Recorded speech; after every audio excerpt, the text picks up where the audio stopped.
Buena mano sa ating One Balita Pilipinas ngayong Lunes. National budget para sa taong ito pirmado na sa wakas ni Pangulong Bongbong Marcos. Mahigit 72 bilyong piso sa pondo binito ng Pangulo. I was with you all the way, by the way, because although I wasn't there, I was harassing everybody on the telephone. Mika, what's happening? Sandro, what's happening? Tito Sen, what's happening? Bing, what's happening? Retired Major General na nasa likod umano ng panghihikayat sa ilang grupo ng ilang miyembro ng militar na mag-aklas laban sa pamahalaan, inaresto sa kanyang pagbabalik Pinas. Unang araw ng pasukan matapos ang holiday season pero may mga nagkansela ng pasok dahil sa sama ng panahon. Pero wala namang bagyo. Hati ang buong mundo dahil sa ginawang pag-atake ng Amerika sa Venezuela at pag-aresto sa presidente nito. Ano nga ba ang kahihinatnan ng issue na ito? At sa mga kapatid natin abroad, sisimulan na ring ipalabas ang Manila's Finest sa mga sinihan sa ibang bansa. Saan kaya ang una nilang stopover?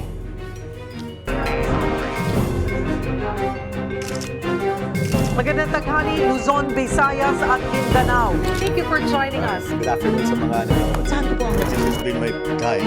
Ang buting utang, kumikita, kasamang utang, kita. Mga baitian ng mga balita sa Visayas at Mindanao. nagsanga ang mga paluwa sa kanilang mga probinsya. Hola! One Balita Pilipinas!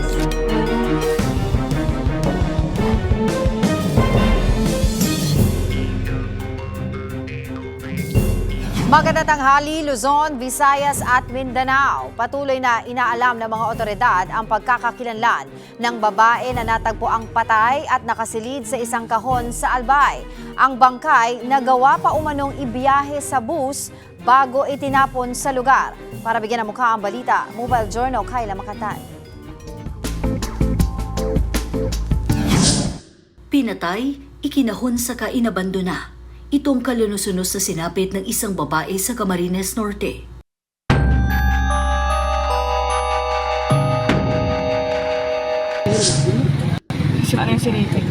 January 2, alas 7 ng umaga, idinulog ng mga residente ng Purok 1 sa mga pulis ang kahinahinalang storage box na basta na lang daw itinapon sa Pinagwarasan Bridge sa Basud.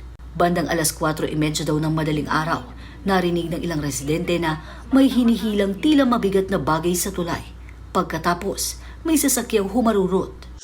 May mga witness din po tayo na nakakita na itinapon po ito. Dahil po din po sa medyo madilim yung lugar, kaya hindi nila nakilala yung suspect.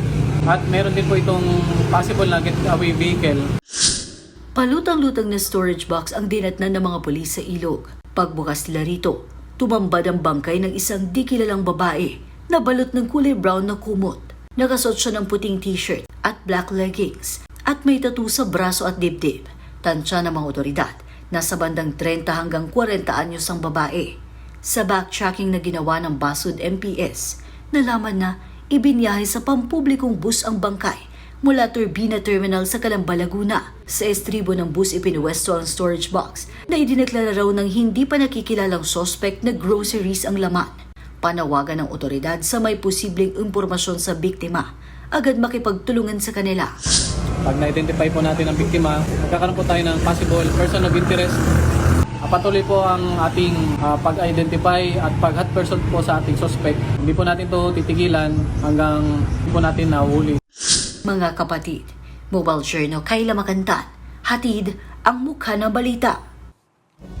Back to work na ulit ngayong Lunes, kaya ang marami nating kapatid na nag-celebrate ng holiday sa probinsya, balik Metro Manila na. Silipin po natin ang sitwasyon sa Cubao Bus Terminals kung saan live na magbabalita si Mobile Journal Jazz Paredes. Jazz, marami pa rin bang pasahero na ngayon pa lang magsisiuwian?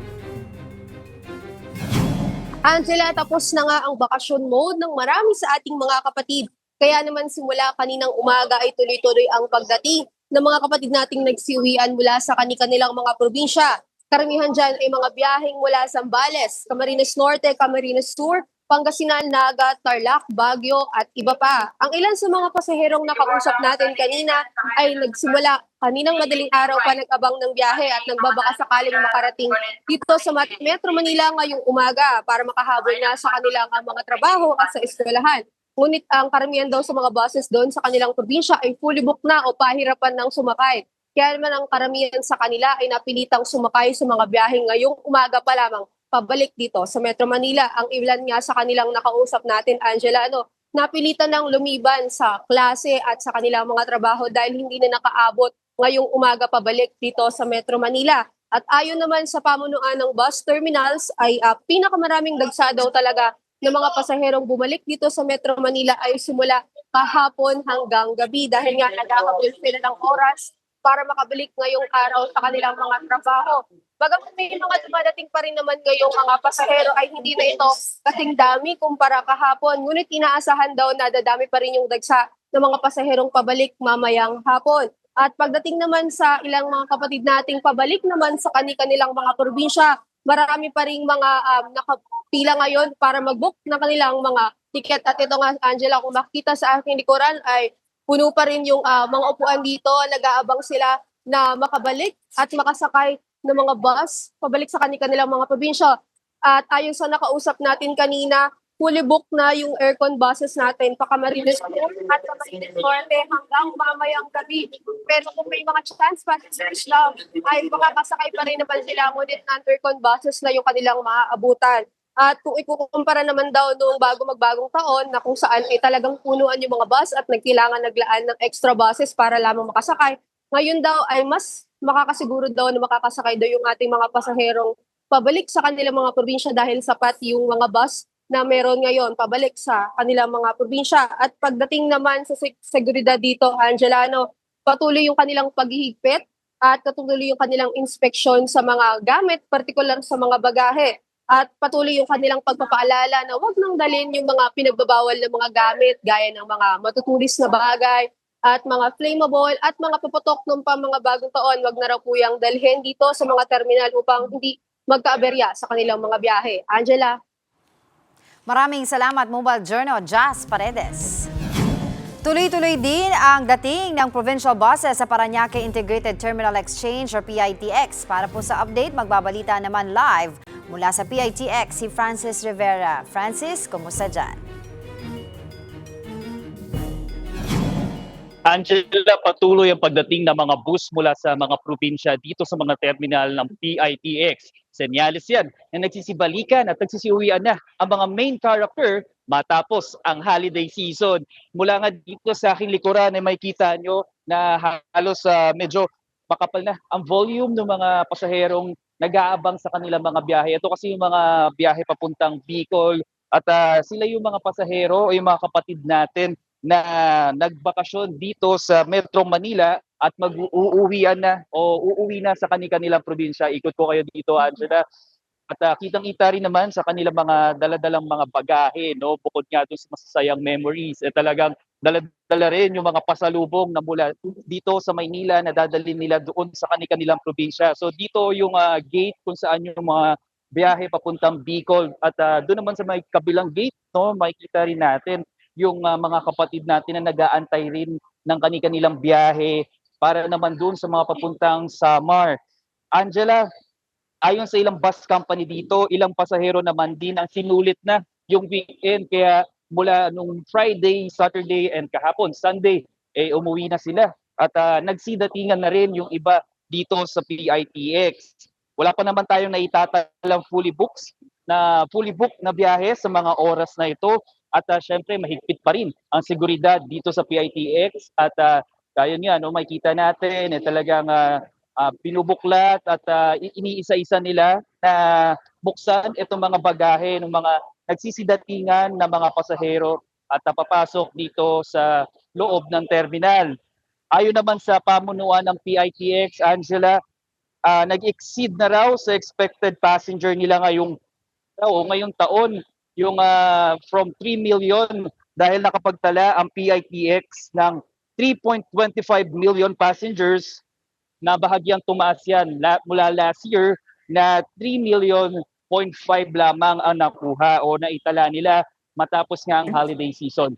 So Angela, dito tayo sa gate kung saan nga yung mga mga biyahe papuntang Samar at Pabisayas. Ganon din, no, makikita rin natin yung mga bagahe nila na malalaki at madadami. At sila naman yung mga kapatid din natin na nagbakasyon dito sa Maynila na uuwi na sa kanilang probinsya. So ngayon, hinihintay pa rin natin yung iba pang mga bus na magsisidatingan dito sa PITX. Dala-dala nga o sakay nga yung mga kapatid natin na nagbakasyon sa kanilang probinsya. Angela? Maraming salamat, Mobile Journal, Francis Rivera.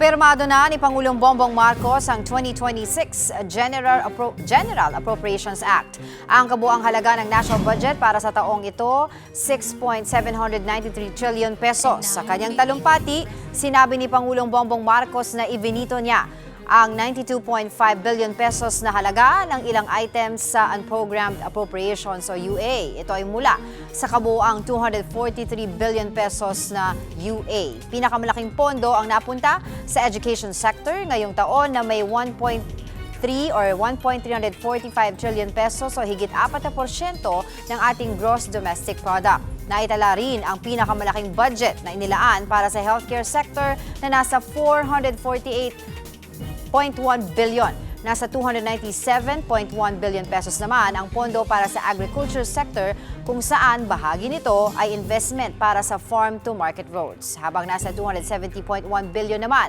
ang alokasyon para sa social services sector. Sinuportahan din ang Disaster Rehabilitation and Reconstruction Assistance Program sa ilalim ng NDRRMC sa pamamagitan ng paglalaan ng 15 billion pesos. At hindi nakalimutan ang paglalaan ng pondo para sa dagdag na base pay at subsistence allowance para sa military and uniformed personnel. I was with you all the way, by the way, because although I wasn't there, I was harassing everybody on the telephone. Mika, what's happening? Sandro, what's happening? Tito Sen, what's happening? Bing, what's happening? Real change could no longer wait. And so as we enter this year, let us take this opportunity to start moving forward with difficult but needed reforms in governance, to rebuild the trust in us, to strengthen accountability, deliver an honest and effective government to the Filipinos.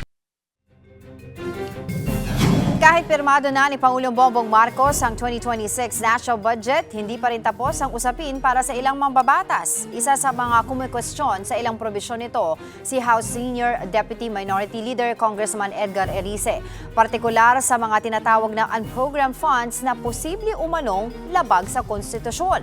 Kaugnay po niyan, makakausap natin si House Senior Deputy Minority Leader at Caloocan Representative Edgar Erice ngayong tanghali. Magandang tanghali po sa inyo, Kong. Thanks for joining me.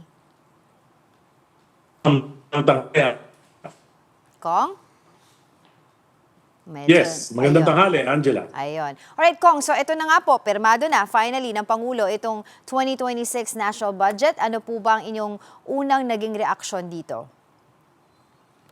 Well, sinasabi ko naman na yung 2026 national budget na yan ay malayo na maayos kaysa dun sa tatlong nakaraang napaka-corrupt na budget in 2023, 2024 at 2025. Nabusisi naman namin yan. Kung mayroong mga nakalusot dyan, ay madali nang ma-check sa Oversight Committee ng Kongreso sa implementasyon.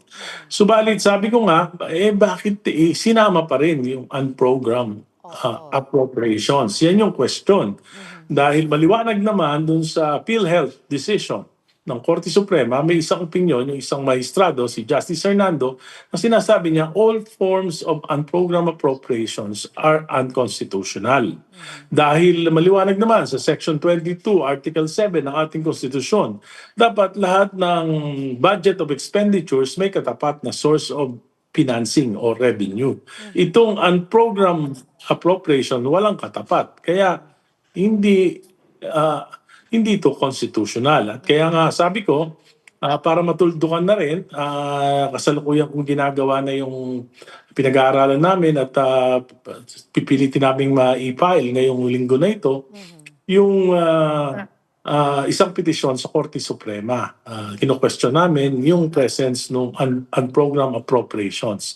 Alam mo, nakita ko kasi, yan yung pinagmula ng mga malalaking anomalya noong nakaraan. Right. For example, yung 399 billion in the 2024 and 2025 budget na nakalaan para sa equity ng mga foreign assisted projects, sa halip na gawing program funds o mandatory yung pagbabayad, ay inilagay ito sa unprogrammed funds. Yung unprogrammed funds, wala namang source of financing yan. Kumbaga sa anong pangako pa lang yan. Tatlo lang ang source niyan. Either mangungutang muli, matagal naman ang pangungutang, new taxes. Pangatlo, yung savings. Lahat yan, hindi definite yan at matagal yan. Kaya nangyari, dahil nilagay sa unprogrammed funds, hindi napondohan. Ano nangyari? Na-delay. Yung mga foreign assistance project, Metro Subway, dapat 2028, tapos na, napapakinabangan na sana natin, 2032 na. Yung PNR Elevated Railway, dapat 2029, tapos na, 2032. Dahil dyan, 20% additional cost. May mga commitment fees. Kasi nga, doon nga ilalagay sa unprogram na wala namang ano. Gaya ngayon, nakalagay doon, hindi ko alam kasi yung binito ng presidente, hindi ko pa napapag-aralan. Pero nakalagay doon yung 43 billion para sa mga teachers gratuity retirement at yung mga local government mandatory, dapat sa program funds to. Kasi Kung nawawala po kayo, paulit lang po. Medyo nawawala po kayo, Kong. Napuputol po yung kayo. mga teachers at yung mga local governments. Naputol po kayo, Kong. Baka po pwedeng pakiulit lang po. Hello? Opo. Hello? There you go. Yan. Kong, go ahead po. Yan. So doon po, Yun na nga, hindi po ang natin alam kung ano po talaga yung eksaktong binito doon ni Pangulong Bongbong Marcos doon sa unprogrammed funds. Pero whether it's 1 peso or 100 billion yung natira, it's still a program appropriations, and it's still, there is a constitutional question. So we might as well bring it to the Supreme Court to finally rule on this matter. So kailan po natin nakikita? Within this week po ba, maisasampa po natin ito sa yung petition po ninyo sa Korte Suprema? Hopefully, I'm trying to get the copy of the veto message of the President. Is this going to be just you or meron po kayong mga kasama po na budget watchdog? Kasi ano kami ngayon, recess, kaya hindi ko nakakausap pa yung mga kasama ko, hindi ko alam kung may sasama sa akin. Pero just the same, para ma-facilitate whether may kasama ako wala, I will file it hopefully this week, pinakamatagal na next week. Okay, so just to be clear lang po, Kong, ang hindi lang po kayo sang-ayon dito sa budget na to ay yung unprogrammed appropriations lang. Hindi po ba kayo, okay lang po ba sa inyo yung mga ayuda-ridden funds na sinasabi po ng ibang mga watchdog? Like yung maifig, ganyan. Alam mo, hindi naman ako against doon. Although, sabi ko, masyadong malaki. Kaya lang, siyempre, it's the rule of majority. Naintindihan naman natin na kung ano yung programa ng gobyerno, ipaglalaban nila yan at siyempre mananalo yan sa Kongreso at nire-respeto natin yon. Ang hindi natin marespeto yung unprogrammed appropriation sapagkat may question ng constitutionality. So yung mga napondohan under program funds, ang role ng minority is to bantayan to. Pero yun nga po, no? Yan yung mga babantayan mo. Okay. Pero yun nga po, ang ilang po nagsasabi na mga pumapabor po dito sa unprogrammed funds ay sinasabi nila ang dinadahilan dito. Buffer po ito ng gobyerno kung sakasakaling kinakailangan, like yung mga nangyari po mga bagyo sa atin, doon po nakuha yung mga pondo doon. Mali yan. Kasi meron naman 5%. Right. Na calamity fund. Kung bumagyo, may pagkukunan. Mag-certify lang ang presidente na may calamity, makukuha nila yung 5% of ng pondo natin, nakalaan yan for disasters. Ngayon, yung iba naman, kung meron talagang sure na pagkukunan ng pondo, madali naman mag-supplemental budget sa Kongreso dahil super majority, ano naman ang kinakatakot nila na hindi makakapasa.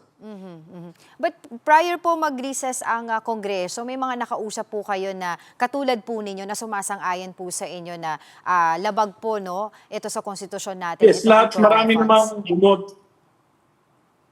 Yes, marami namang bumoto against. Dito, like for example, si Representative Laila de Lima, Representative Chel Jokno, yung Makabayan Black, marami pang mga nasa minority ang tumutol dito. At isa sa dahilan ng pagtutol, among others, ay yung unprogrammed Pero appropriations. hindi po kayo sure kung sasama po sila sa inyo sa paghain ng petisyon sa Korte Suprema? I will try to connect with them. Kung may sasama ay papabasa ko muna yung kasi hindi pa tapos yung yung petition and bago matapos yun kailangan namin makuha yung veto message ng presidente. So aside po doon sa unprogrammed funds, ano pa po yung nakikita po nating red Hindi flag? po legislators, anybody in the private sector can join us in questioning the constitutionality of unprogrammed appropriations. Right. Pero kung yung question ko po, aside po sa unprogrammed funds, ano pa po yung nakikita po nating red flag sa 2026 national budget na dapat po natin ayusin o alisin sa tingin nyo po na hindi makatarungan na nandoon sa ating budget? Well, busisi naman namin yan. So ang question, marami dyan, yung sinasabi nila soft na pork. So yung ako naman as a long time congressman, alam ko rin na kailangan sa aming mga kongresista, marami lumalapit. Okay lang na hindi kayo magsalita, hindi kayo magbigay. Makapag-recommenda man lang kami sa mga agencies na mabigyan ng tulong yung mga constituents namin. Okay na yun. Yung usapin po ng confidential funds, no? I remember nakausap ko po si Congressman Antonio Tino at isa po ito sa mga sinasabi po niya na bakit po tumaas itong confidential funds. Sa inyo po ba, meron po ba tayong nakitang problema dito sa ating confidential funds sa 2026 national budget? Kong? Talagang tumaas. Pero sabi ko nga, it's the rule of the country, it's the program of the president. Kong? Oo, naku. Ayusin natin yung ating... Oo. Sinalaulan.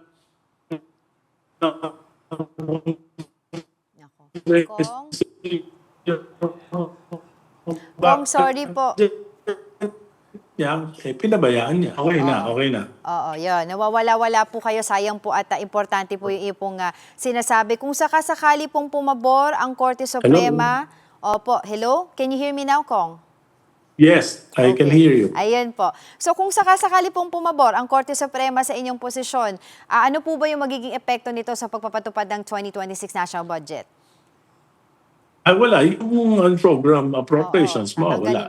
Pero tuloy naman yung iba. Oo, yung tuloy ibang... naman. Tama naman. Okay, so At least matuldo ka na, di ba? Exactly. Oo. Pero taking this time, this opportunity na rin kung to ask you, doon po sa naging pahayag ni Congressman Toby Tiangco, nung Friday po yun, if I'm not mistaken, na matagal na daw pong ibinibigay yung tinatawag na break bonuses sa mga mambabatas tuwing may congressional break, gaya po ng Pasko, Undas at Holy Week. Umaabot daw po ito ng 1.5 million pesos. Is this true? Nag-ugat po ito dun sa sinasabi ni Congressman Leandro Leviste na meron daw po kayong bonus. Mali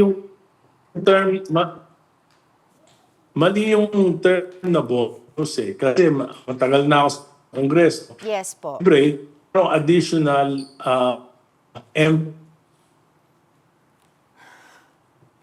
Nako, nawawala. Let's try that again. Part ng MOE namin, sweldo ng aming empleyado sa district offices namin. So pagka December, may bonus sila. So saan namin kukunin yun kung hindi kami bibigyan ng additional na MOE funds kung wala pang bonus. For example, in my district office, ang monthly salary ng aking mga empleyado ay 600,000. So that's about 7.2 million a year. So pagka 13 month, an additional 600,000, 7.8 million a year. Diyan namin kinukuha yan sa MOOE. At pati yung rental, utilities ng aming opisina, maabot yan ng mga 100,000 a month, yan ay diyan din ang gagaling. Yung supplies namin, both in Congress at saka dito sa aming district office, lahat ng office supplies, office equipments, office furnitures, fit out ng aming mga opisina, lahat yan galing dyan. Kaya pag kinuwenta nyo lahat yan, kulang pa. Sa totoo lang, kulang pa. Pati yung sweldo namin na iabono namin. So yung sinasabi din po ni Congressman Leandro Leviste na Christmas bonus, wala pong ganon. Walang ganon. Hindi yan Christmas bonus. That's additional MOE because we have to pay the bonuses of our employees. At Doon ang natanggap nyo gagawin. po yun? Natanggap nyo po ba yun bago mapirmahan, maratify yung budget? Or prior pa? Yes, natanggap namin. Pero no pa rin kami. Hindi makaka-influence yun. Oo. Right, whether we vote yes or no sa mga legislation, whether we speak against the government, natatanggap namin yan. Bakit po kailangan nung ganong MOOE para po sa mga sweldo ng empleyado ng kongresista dyan sa Congress? Kung hindi po ba yun nasasama na, no? Please enlighten us po doon sa Kasi ganong issue. Ang empleyado namin sa Congress, 6 lang. Yun yung sinusweldoan, 6. Para lang yun doon. At kulang pa rin nga yun eh. Dahil Chief of Staff, tapos Legislative Political Officer, tapos Secretary, tapos driver. Yun lang, 6. So sa inyo po, magkano yung eksaktong amount po na natanggap po ninyo for this? Basta ako, on the average, mga 1.7 million a month, including my salary of 260,000. So yung pang-operating expense ko, lumaabot lang yan ng siguro mga 1.4 million a month. Ang payroll ko, 600,000. Ang rental ko, 100,000. Ang office supplies ko, 50,000. Ako bumili ng 11 computer, bumili ako ng mga office furnitures, inaabot ng mga 3 million pesos. Okay. Pero Kung kung... fit out ng opisina ko, maabot ng 1.5 million pesos. Kaya abonado kami. Abonado kami. Abonada pa po kayo. Pero kung ito po natanggap nyo bago magpasko, sabi nyo po para doon sa mga bonuses, di ba po, ng inyong mga empleyado. Yes. Pero Yes. tuwing kailan pa po kayo nakakatanggap ng ganito? Every month, meron. Kaya lang maliit, 700,000 yung MOE. So, pang ano lang yun, opisina at sweldo. Every month yan. 700,000. Pero yung sinasabi na bonus break bonuses, like tuwing undas, Holy Week, do you also get that also? Yes. Magkano po yun? Mga 1.5 million. Pero bakit po sa inyo, sabi nyo kanina, every month may 700? Ba't pa iba-iba po? Lahat po ba ng kongresista ganon? Hindi. 700 plus Iba-iba yan eh. 1.5? Depende sa position mo. Kung may committee ka, syempre kailangan mo ng additional staff para sa committee mo, so nadadagdagan yung MOE mo. If you are saying kung na dito nang nilalaan yung pondo na binabanggit po natin dito, na allegedly sinasabi ni Congressman Leandro Leviste na Christmas bonus po ninyo, bakit po hindi ganun yung tingin ni Congressman Leandro Leviste doon sa amount na yon? Bakit po parang may sa kanyang parte ito ay bayad para sa pag-ratify ng budget? Hindi naman kasi nga ako bumoto ako ng no. Bakit naman natanggap ko rin? Kasi alam mo, naunawaan ko si Congressman Leviste. Kasi siguro alam mo naman na bago lang siya, hindi niya alam yung kung paano mag-operate pa ang isang congressman. At naintindihan ko rin siya kasi alam mo, ang ginagastos niya, 100,000,000 sa distrito niya eh. Hindi naman namin kaya yun na mag-abono, di ba? 100,000,000 yung ginagastos sa kanyang, kasi bilyonaryo siya. Hindi niya kinukuha yun niya, hindi niya kinukuha yung mga MOE niya. Ibig sabihin, lahat inaabonohan niya galing sa kanya. Pero hindi naman gano'n lang. Naku, nawala na naman tayo. Ang prinsipyo nga di ba? Ang prinsipyo doon, dapat i-compensate mo talaga lahat ng mga government officials na upang sa ganon, wag na sila magnakaw. Oo. Di ba? Saan namin kukunin? Yung And how do we dalawang staff account namin kung this, hindi kami bibigyan? Kong, sorry to interrupt you, but how do we account this bonuses, no? Or yung mga MOE Kasi na nga, iba-iba. binibigay po sa inyo? Iba-iba kasi yung, halimbawa, for example, iba-iba ang committees, iba-iba. Kong? Iba yung paraan ng paggastos. Iba-iba rin yung number ng staff, depende sa pangangailangan mo. So, sinisertifyan na lang ng mga congressman, ito yung ginastos namin. Pero pag sinertifyan namin, dapat ready kami anytime na buksan yung libro namin na meron kaming na ito ay, for example, in my office, you can go to my office, tapos umispeksyonin nyo yung payroll ko, at inspeksyonin nyo yung mga gastos ko dito, at magugulat kayo. Oo, na kayo po ay nag-aabono. Magkano po na-abono nyo, Kong, if you don't mind me asking? Yung sweldo ko, hindi ko na nadadala sa misis ko. Hindi ko na nadadala sa misis ko. Mabuti na lang. Tapos na yung mga anak ko, may kanya-kanya na silang hanap buhay, at meron din akong negosyo. Pero kung wala yon, wala. Ngayon, yung mga ordinaryong congressman na walang pagkukunan, matatalo yan. Dahil pinupunta kami ng mga tao, di ba matatalo? Sino yung mananalo? Yung mga ang kapatid at mga anak, ang mga tatay ay gobernador at mga city mayor na may malalaking pondo. So eventually, pagka hindi mo binigyan ng karampatang suporta yung mga congressman mo, ang magiging kongreso natin, representative ng mga mayayaman at ng mga political dynasties. Pero I remember Kong kasi nung lumabas tong issue na to, no, may isang congressman, I forgot the name, nakalimutan ko, sinabi niya, hindi nga daw po bonus, pero panggastos sa mga Christmas party. So, depende pa rin yung kung saan yung gagamitin. Narinig ko, si Deputy Speaker Puno, nasabi niya, sa barangay, Christmas party, part din, ako, nagbibigay din. Kasi, hindi lang ang barangay, pati mga church groups, humihingi sa amin ng tulong. Pati mga kabataan o mga may sakit na halimbawa, ang kailangan lang 500 pesos na gamot. Pag pumunta sa DSWD, aabutin ng mga 1 linggo. Mamatay na. Alam nga namang hintayin ka yun. Kami, direkta kami. Humingi kami ng tulong ng eleksyon. Binoto kami. At alam mo naman na pag binoto ka, ang iniisip nila, pag panahon ng kagigpitan nila, pwede ka nila napitan. Yeah, pero kung with all due respect, di ba po ang trabaho naman ng Congress, ng isang congressman ay for legislation, gumawa ng batas. Hindi po para magbigay ng mga... Hindi totoo yun. Hindi totoo yun. Kasi may constituency kami. Ano ibig sabihin? Pag for example, infrastructure, kailangan namin na tingnan ano may mga problema dito sa aming lugar. So kailangan namin magkaroon ng mga consultation. Kailangan namin silang kausapin. Pupunta kami doon sa lugar nila. Magkakaroon kami ng mga dialogue. Pagdating doon sa dialogue, may logistical requirements to conduct dialogues. Gastos namin lahat yan.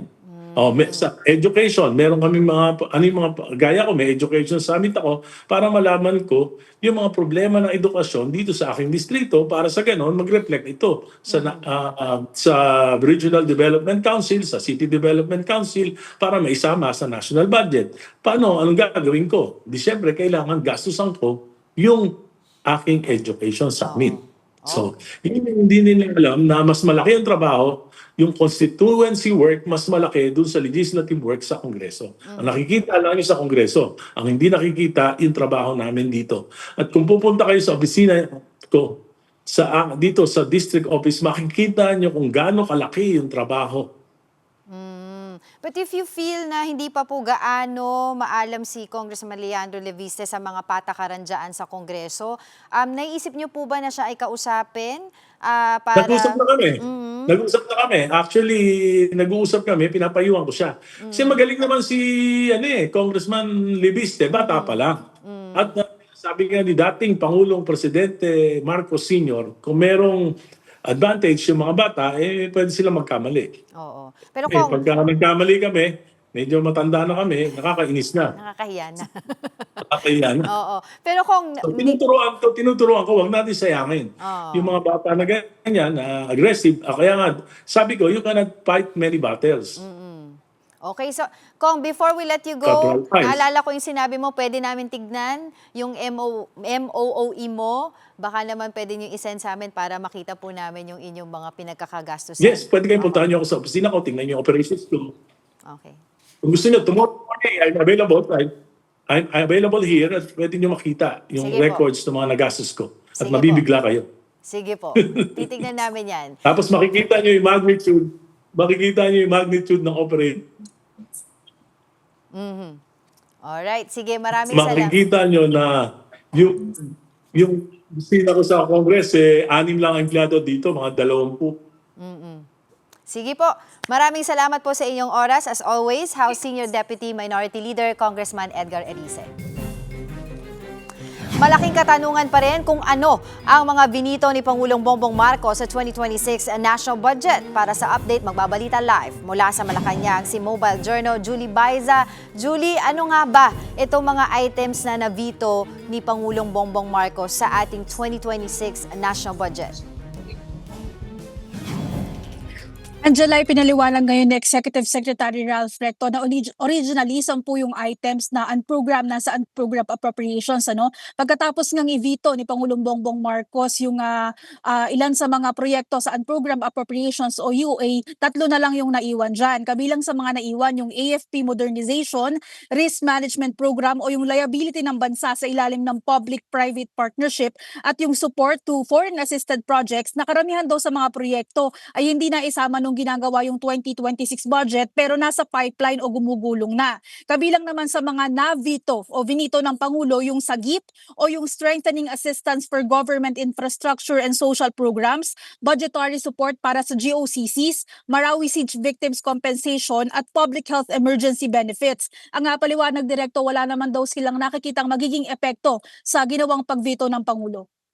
At ito nga kaka-interview lang namin kay Congressman Edgar Erice at kanina sinabi niya itutuloy pa rin niya yung pag-question sa Supreme Court dahil hindi lahat ng unprogrammed appropriations ay na-veto nga ni Pangulo.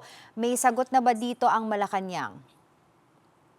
Pinaliwanag nila Recto kanina na yung mga nasa unprogrammed appropriations, 3 na nga lang daw yung naiwan. Kabila nga, uulitin ko, yung AFP Modernization, Risk Management Program, at saka yung support to foreign assisted projects. Pero nililinaw din naman ng palasyo na yung mga yan, may mga certain conditions bago pa mailabas. Kumbaga bago ilabas yung pondo or i-release yung pondo para dito sa 3 nasa list ng unprogrammed appropriations. May pinaliwanag na rin ng palasyo doon sa iba pang mga sinasabi na nilipat sa UA o unprogrammed appropriations and ibinalik naman sa budget ng mismong ahensya.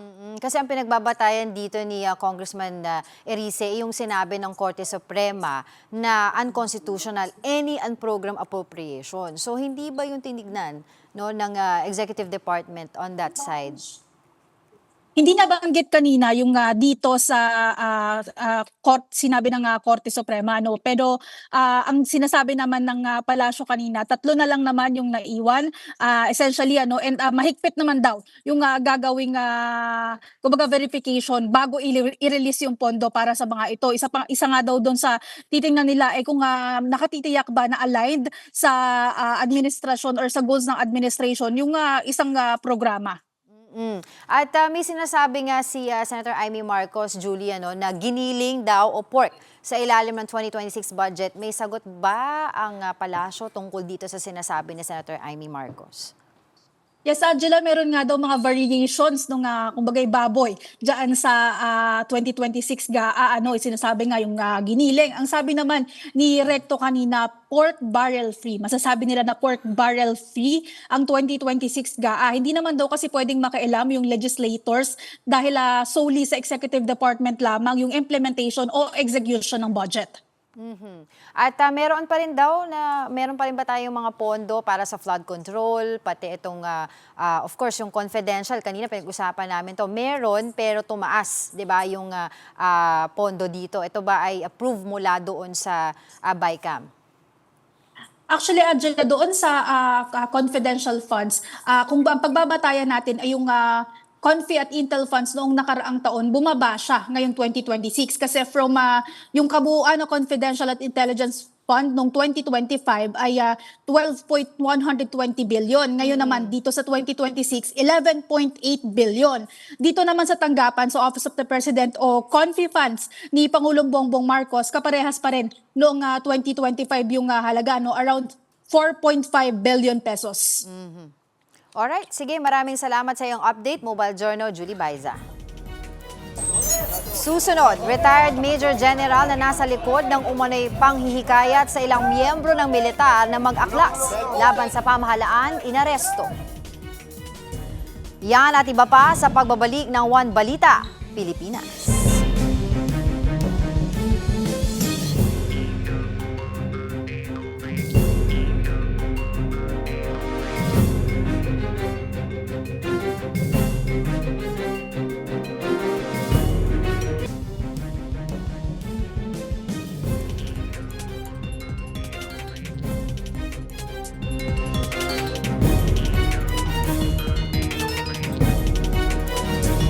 Arestado sa NAIA Terminal 3 si retired Major General Romeo Poquis dahil sa kasong may kaugnayan sa sedition at rebellion. Para sa detalye, magbabalita live si Mon Gualvez. Mon, anong update dyan? Angela, nakaposas na lumabas mula sa NAIA Terminal 3 si retired Major General Romeo Poquis matapos nga siyang arestuhin ng mga tauhan ng Philippine National Police paglapag ng flight nito galing Bangkok, Thailand. Naharap sa kasong inciting to sedition ang retiradong opisyal. Nag-ugat yan sa ginawang anti-corruption protest sa People Power Monument ng grupong United People's Initiative na pinamumunuan ng dating opisyal ng Philippine Air Force kaugnay ng mga maanumalyang flood control projects. Nagsalita umano laban sa pamahalaan at hinikayat daw ni Poquis ang puwersa ng militar na bawiin ang suporta kay Pangulong Bongbong Marcos. Sandali pang nagkaroon ng komosyon sa labas ng gate ng terminal dahil hindi pinayagang pumasok at makausap man lamang ng kanyang mga abogado si Poquis. Git naman ng kanyang mga abogado na sina Attorney Ferdinand Topacio at Attorney Virgilio Garcia, tila napuntirya raw ang mga kritiko ng pamahalaan. Pakinggan natin ang bahagi ng pahayag ni Attorney Ferdinand Topacio. I will just take this opportunity po para pasalamatan ang ating Pangulo, si BBM, sapagkat tinupad niya yung kanyang pangako na may makukulong. Pero mali po yung pinakukulong, hindi po yung mga nagnanakaw, kundi yung mga nagpoprotesta sa pagnanakaw. So, sir, medyo nagkamali po yata kayo, Mr. President, kung sino man pong nag-advise sa inyo na mag-proceed against General Poquis na bine-ventilate lamang po naman niya.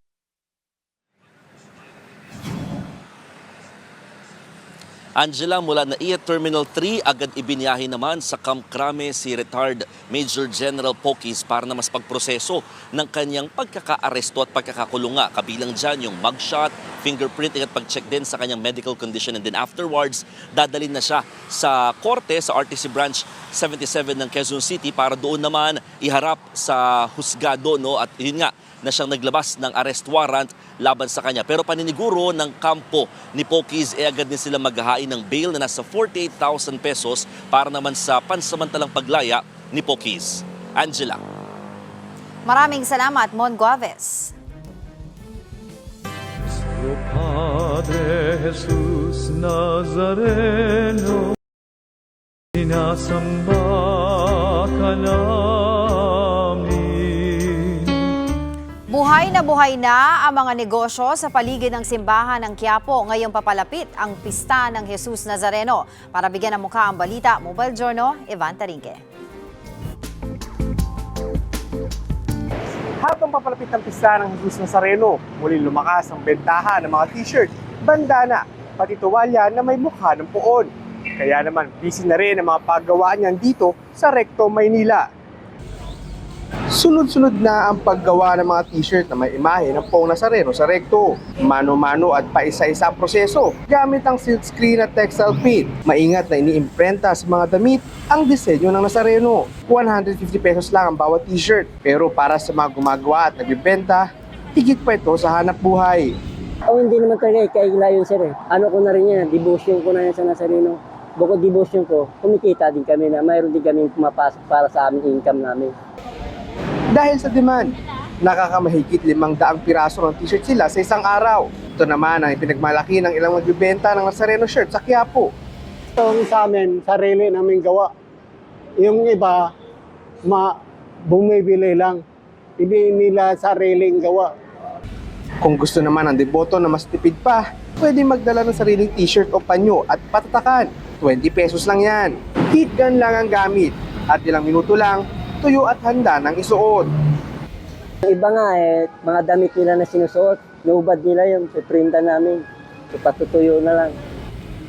Para sa mga deboto ng Jesus Nazareno, ang pagsusuot ng t-shirt o anumang kagamitan na may imahe ng Poong Nazareno ay higit pa sa pananamit. Isa itong simbolo ng pananampalataya at debosyon. Mga kapatid, Mobile Journal Ivantaringi po hatid ang muka ng balita.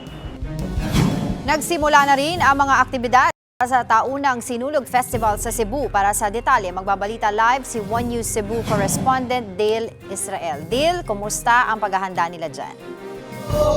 Maingod to, Angela. Malapit tayo dito sa Magellan's Cross. Ngayon, kung katapat ng Basilica Minore del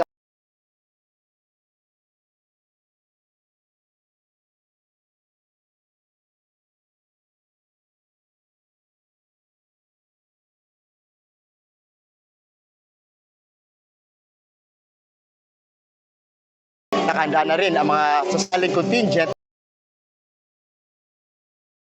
Festival ng Bacolod at mga contingent mula sa Cotabato, Zamboanga City, Albay, Antipolo, Davao Occidental, Tagbilaran City, Las Piñas City at marami pang iba.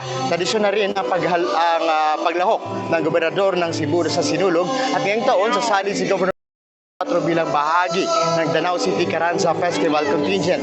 Gaganapin sa January 17 ang fluvial procession din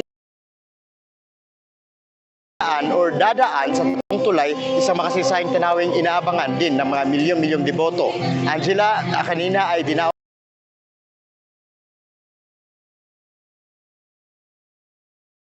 security personnel na magbibigay seguridad Sinulog Festival. Angela.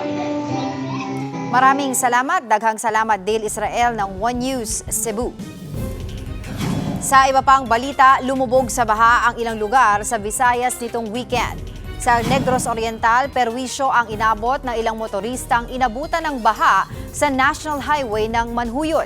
Pati sa iba't ibang barangay sa bayan, binaha rin ang ilang bahay at kalsada. Pinasok din ng abot-tuhod na baha ang mga bahay sa barangay Lumalaog sa Las Navas, Samar. Binaha rin ang ilang bahay sa bayan ng Magsaysay, Dolores dahil sa pag-apaw ng ilog.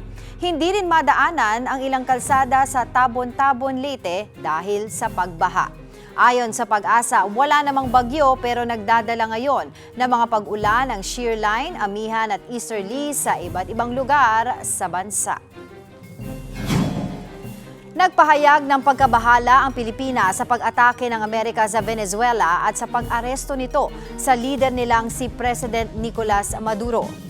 Ayon sa Department of Foreign Affairs o DFA, naiintindihan ng Pilipinas ang ilang konsiderasyon sa pag-aresto ng US kay Maduro tulad ng issue sa seguridad. Gayunman, nababahala raw ang Pilipinas sa posibleng epekto nito sa kapayapaan at kaayusan sa rehiyon, pati na sa rules-based international order.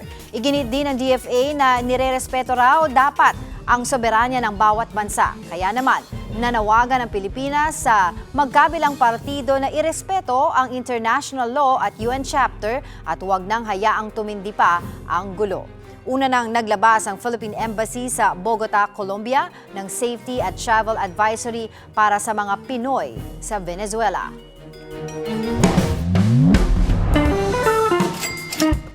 Mga kabadgetarian, meron na ba tayong ipon? Ang tanong, nasaan ang iyong ipon? Nasa bangko ba na tumutubo ng interest o nasa ilalim lang ng iyong kama?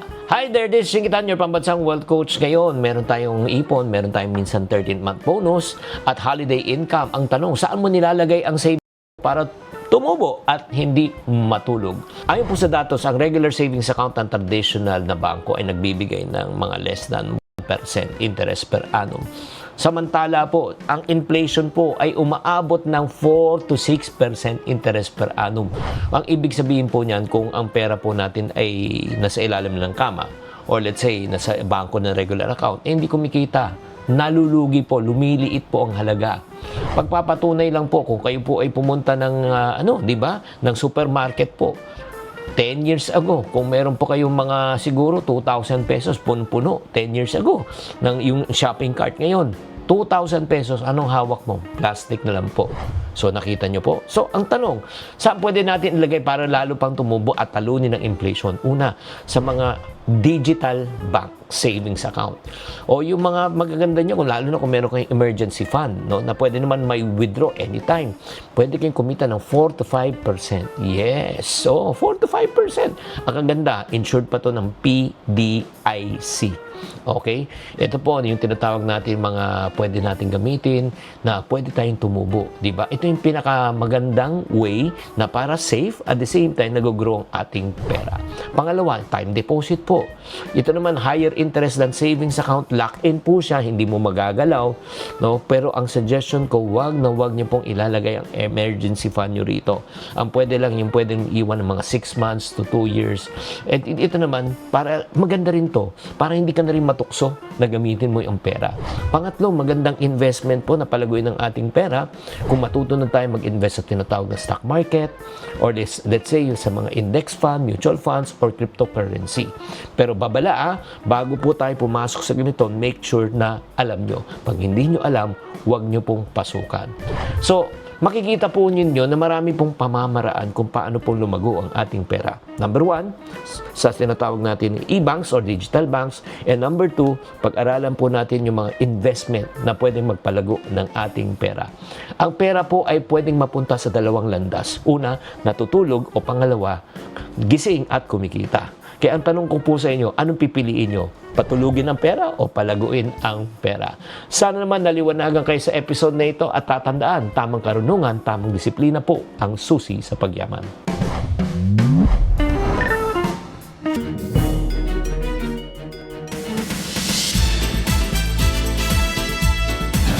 Hola mga kapatid, nakausap na ni dating Ilocos Governor Chavit Singson ang dating opisyal ng Miss Universe. Ayon nga kay Singson, in-update sila ni former MU Vice President Sean McLean sa posibilidad ng pagbili sa Miss Universe organization. Sinabi pa niyang hindi na umano pag-aari na Anja Crajutat at Raul Rocha kanto ang MUO. Pero sa isang social media post, iginiit ng Miss Universe organization mismo na nananatili ito sa present ownership at leadership.